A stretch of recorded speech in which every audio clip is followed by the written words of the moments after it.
I think people need real communities to be a part of that provide a sense of security and belonging, friendship, and purpose. True community has been partially dismantled.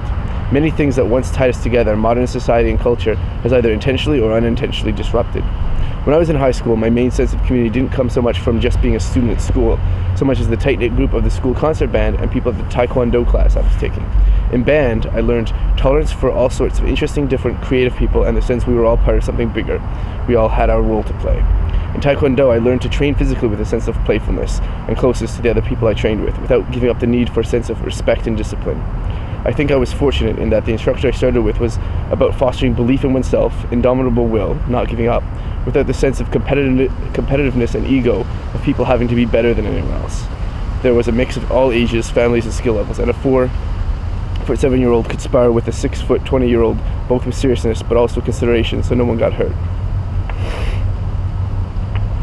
Without communities with experience, compassion, understanding, and ties to each other that are willing to be inclusive, people will seek to make their own or join who will have them. Sometimes the organized crime element terrorize and force young men, i.e., you can be with us or against us. If you feel that you can't escape, then conforming may seem to be the only way to deal with things. They do similar things in the military. If people don't think they are willing or capable of buying into the current system, they can't or won't succeed in scholastic studies, become rich businessmen, or perhaps even be able to make a good living off of a trade, then people will look for entrepreneurial solutions, some of which will be illegal. The current trend in society is to make money. You have to have money, and people with money bias the system to generate more money for them and erode the money and system for everyone else, i.e. the rich take from the poor to make them richer.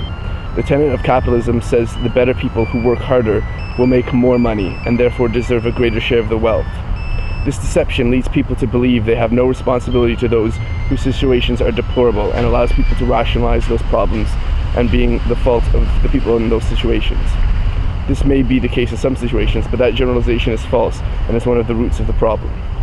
One of the ways rich people take from the poor people is by eroding social welfare, programs that help people who may not have the resources to buy, that help themselves. The reasoning seems to be if you're rich, you can buy whatever you need anyway, so you don't need a social program in place to help the dirty, lazy, criminal masses.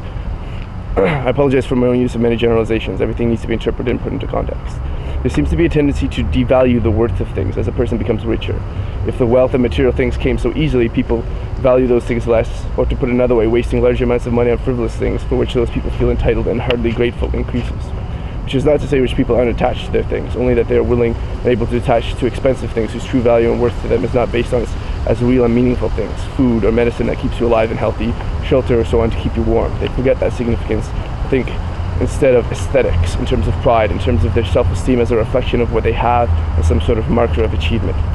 People are taught by our media and advertisements, which aim to generate need in order to generate revenue, that we need certain things, and people in the lower echelons of society who continually see themselves as undervalued and long for that sense of self-worth, of being valued, see these material things as tied to receiving that sense of worth, so they also attach to this idea and may be willing to covet, steal, kill, etc. to get such things. Not to say people with lots of money don't do that too.